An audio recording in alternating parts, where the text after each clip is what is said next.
Hey everybody, what's going on? Welcome to my channel. This is Brad with Being Chill. Today I just want to talk about which iPad you should buy, whether or not you should get the iPad Air 4th generation or you should spend a little bit more money and get the 2020 iPad Pro. Now before we get into this, I do want to ask you guys, if you're not already, to please subscribe to my YouTube channel. I upload new videos just like these every week, Monday through Friday, so if you like this content, make sure you subscribe and click that bell, and you can stay up to date on all the latest tech news with me. Now let's get into it. So the first thing I want to talk about is the design of these two devices. The iPad Air 4 just recently got a more modern design, very similar to what we see on the iPad Pro with the all-screen design, which people don't really like that term because it still has bezels all along it. However, people do really like this more squared off modern design that both devices have, and they look very similar, so if that's what you're going for, they are going to be about the same. However, it is worth noting that the iPad Air 4 comes in 5 colors and the iPad Pro only comes in 2. Those colors are going to be space gray, silver, green, blue, and rose gold, and the iPad Pro is only going to have space gray and silver. So if you're looking for a more colorful or more stylish option, the iPad Air 4 is going to give you more options there. Other than that, though, the devices are going to look mostly the same. Now, the next thing I want to do is compare the prices of the two devices, because money is going to be the main contributing factor for people deciding whether they want one or the other. And it is worth noting it will be slightly difficult to compare these just because the base storage option on the iPad Pro starts out at 128 gigabytes and it caps out at 1 terabyte, whereas the iPad Air 4 starts out at only 64 gigabytes and caps out at 256 gigabytes with no 128 gigabyte option in between. So you're going to have to judge for yourself how much storage you need and then decide from there how much money you think is worth spending.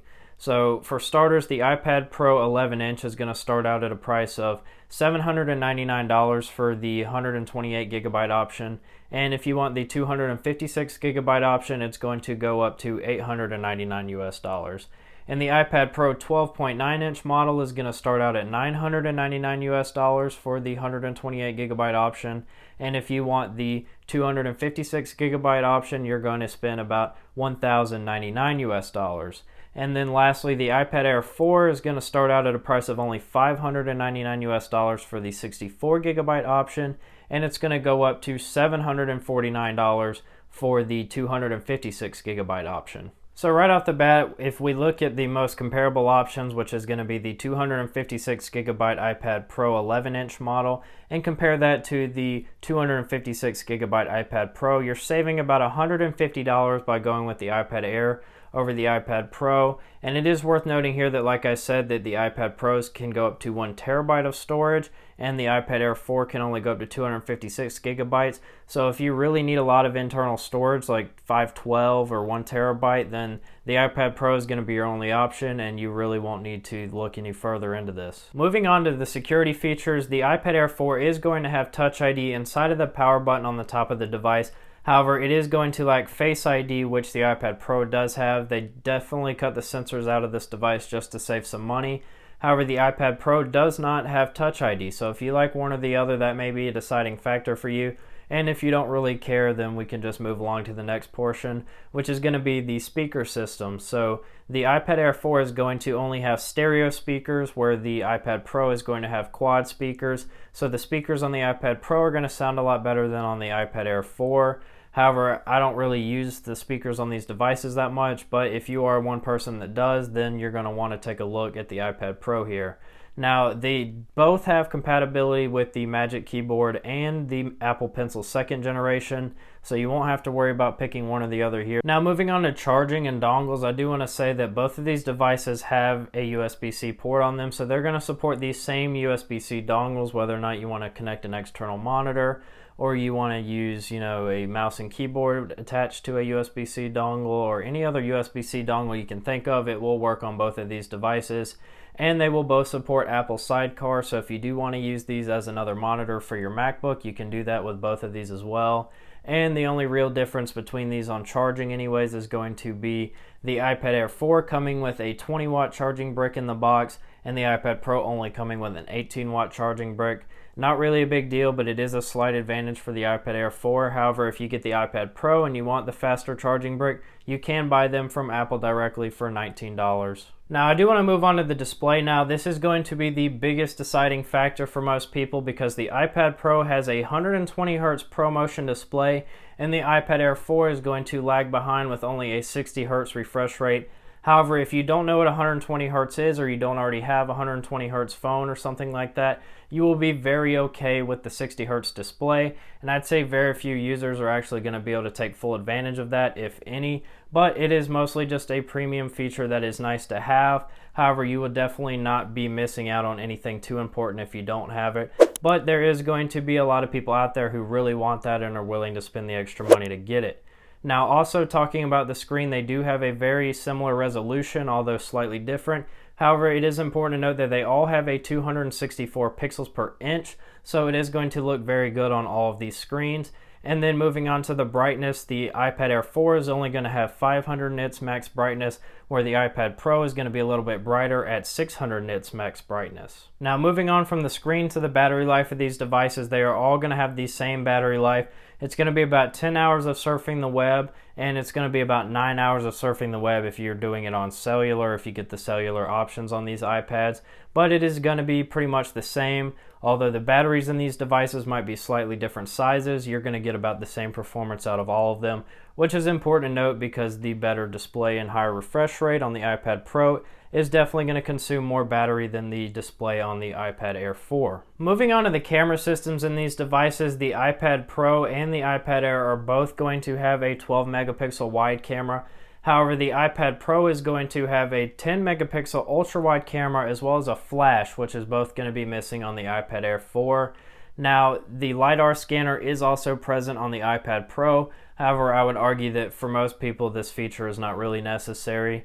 And the front-facing cameras on these devices is going to be about the same. However, since there is no Face ID on the iPad Air 4, it is not going to be a true depth camera. Instead, it's going to be just a FaceTime HD camera. However, it is both a 7 megapixel camera on the iPad Pro and the iPad Air 4, so you're going to see about similar results when taking front-facing selfies or other kind of pictures. Both of these devices are going to come equipped with Wi-Fi 6 and Bluetooth 5.0, so you're not going to notice a big performance difference there because they're the same, and the processors will be different with the iPad Air 4 coming equipped with the A14 Bionic chip that's inside the iPhone 12, and the iPad Pro is coming with the A12Z chip. Now, it is important to note that the A14 Bionic chip is supposed to be 40% faster than the old iPad Air chip. However, the A12Z chip is over double the performance of the old iPad Air. So the A12Z chip is going to have an 8-core CPU and an 8-core GPU, whereas the A14 chip is going to only have a 6-core CPU and a 4-core GPU. So we may see benchmarks come out that state that the iPad Air 4's A14 chip is faster in a single-core performance test. However, I would say for any sort of multi-core tests or any sort of GPU-intensive benchmarks, the A12Z chip is going to be vastly superior here and will be much better than the A14 chip. Now, all that being said, I do want to state that for the average user doing media consumption or typical apps or web browsing, you're not going to notice a huge difference in performance between these two chips. However, I do also want to point out that the iPad Pro comes equipped with 6 gigabytes of RAM, and the iPad Air 4 is expected to only have 4 gigabytes of RAM. Now, for future proofing, I really think the iPad Air 4 is still going to last for 3 years, as Apple typically will push out updates to their software for a very long time, so I wouldn't worry about that. But if you are a power user that wants to do intense photo or video editing, or you're an artist that wants to use a lot of layers on Procreate, like more than 50, or you just really want that extra RAM for whatever other reason, you may need that extra 2 gigabytes of RAM inside the iPad Pro. However, like I said, for your average user, don't worry about it. 4 gigabytes is definitely going to be plenty for you. And if you don't know what these Pro features are or Pro apps that I'm talking about, definitely don't worry about it at all because you're not going to need it. Wrapping everything up, if you're an average user looking for an 11-inch iPad, you definitely should pick up the iPad Air 4 just because you're not going to be missing out on too much, and the money you're going to save is going to allow you to upgrade sooner in the future whenever they do refresh these tablets. However, if you do really need the 120 Hz refresh rate screen or the higher storage options or more RAM, or you just want the 12.9-inch screen, you're going to want to go with the iPad Pro. However, I would say that if you don't already have the iPad Pro and you're looking to get one, I would recommend waiting until at least March of 2021 if you can, because they're expected to release the updated iPad Pros in that time, and they're going to have mini LED as well as some other bells and whistles. So if you can wait, I would, because we're getting really close to that date right now, and I wouldn't recommend picking one up right now, especially because the 2020 iPad Pros were such a minor improvement over the 2018 ones. So that's all I've got for today's video. I hope you guys enjoyed it. If you did, make sure you click that like button. And once again, I upload new videos just like these every week, Monday through Friday. So if you like this content, make sure you subscribe and click that bell, and you can stay up to date on all the latest tech news with me. I'll catch you guys in the next one. Peace!